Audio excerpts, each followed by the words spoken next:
ঈদ মানেই নতুন পোশাক, নতুন খাবার আর ছোটদের জন্য সালামির নতুন টাকা। প্রতি বছর ঈদের আগে নতুন নোটের চাহিদা বেড়ে যায়, বিশেষ করে 10, 20, 50 ও 100 টাকার নোটের। সাধারণত বাংলাদেশ ব্যাংক নির্দিষ্ট সময়ের জন্য নতুন নোট বিনিময় ব্যবস্থা করে।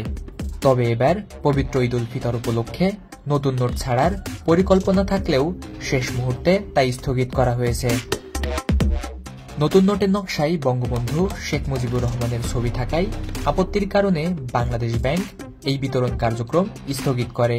ফলে ব্যাংকগুলোর মাধ্যমে নির্ধারিত সময়ে সাধারণ মানুষের কাছে নতুন নোট পৌঁছাবে না। ব্যাংকগুলোকে নির্দেশ দেওয়া হয়েছে তারা যেন তাদের কাছে থাকা নতুন নোট সংরক্ষণ করে এবং পূর্ণ প্রচলনযোগ্য নোট দিয়েই নগদ লেনদেন সম্পন্ন করে।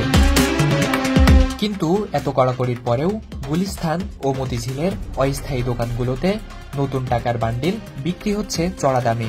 বর্তমান টাকার বাজারে আগুন। 20 টাকার নোটের বারটা হচ্ছে 700 টাকা, 50 টাকার নোটের বারটা আছে 300 টাকা এবং 100 টাকার নোটের বারটা আছে 300 টাকা। মূলত 20 বছরও এরকম রেকর্ড হয়নি। আমি প্রতিবারই টাকা কিনি, এইবার সেই অনুযায়ী টাকার রেট অনেক বেশি।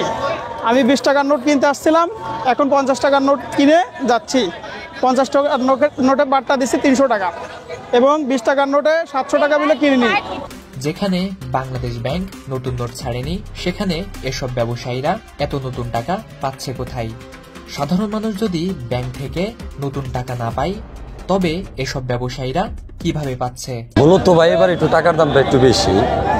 ব্যাংকে এবার নতুন টাকা ছাড়তেছে না, বন্ধ করে দিছে। নতুন টাকা শেখ মুজিবুরের মাথা আছে দেখে এটা ছাড়বে না। এটার জন্য নতুন টাকা এবারকার মতন বন্ধ, এর জন্য আমরা কেউ মাল পাইতেছি না। আগে প্রত্যেক বছর মনে করেন মানুষ ঈদ চানালি বাচ্চাদের ওই খুশিতে 2-1 টাকা ভান্ডিল আমাদের কাছ থেকে নিয়ে যায়, তাদেরও সুবিধা হয়, আমাদেরও 2-1 টাকা বেচলে আমাদেরও একটু কর্মও হয়। ঠিক আছে, মূলত তো ব্যবসা আমাদের ছিঁড়া টাকা, আমাদের তো নতুন টাকার কোনো ব্যবসা না। ঠিক আছে, এই আমরা 20-25 দিন যাই নতুন টাকা বিক্রি করি।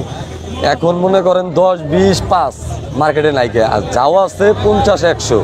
এই 50-100 যে আগে মানুষ কিনা বাসায় রেখে দিচ্ছে, ওইটাই এখন বিক্রি হচ্ছে। আপনার 50 টাকার নোট হাজারে বিক্রি হইতেছে আপনার 70 টাকা, আর 100 টাকার নোট হাজারে 50 টাকা। নতুন টাকার সরবরাহ না থাকায় ঈদের আগে নতুন নোটের দাম বেড়ে গেছে। 10 ও 20 টাকার নোটের প্রতি বান্ডিলে 100 থেকে 200 টাকা পর্যন্ত অতিরিক্ত গুনতে হচ্ছে ক্রেতাদের। আমি এই 5000 টাকা কিনছি 5300 টাকা দিয়ে। 200 টাকা, আর এমনি সময় এটা 100 টাকা ছিল, 200 টাকা বেশি এখন। শেখ মুজিবের ছবি যুক্ত থাকায় নতুন নোট বিতরণ স্থগিত করেছে বাংলাদেশ ব্যাংক, যার ফলে এবারের ঈদে নতুন টাকা পাচ্ছেন না সাধারণ মানুষ। অথচ গুলিস্তান ও মতিঝিলে এসব নতুন নোট বিক্রি হচ্ছে চড়া দামে। 10 টাকা ও 20 টাকার প্রতি বান্ডিলে 100 থেকে 200 টাকা অতিরিক্ত গুনতে হচ্ছে ক্রেতাদের, যার ফলে অতিরিক্ত অর্থ দিয়ে নতুন টাকা সংগ্রহ করছেন সাধারণ মানুষ। ফরিদুল ইসলাম ইমন, বিজনেস বাংলাদেশ, ঢাকা।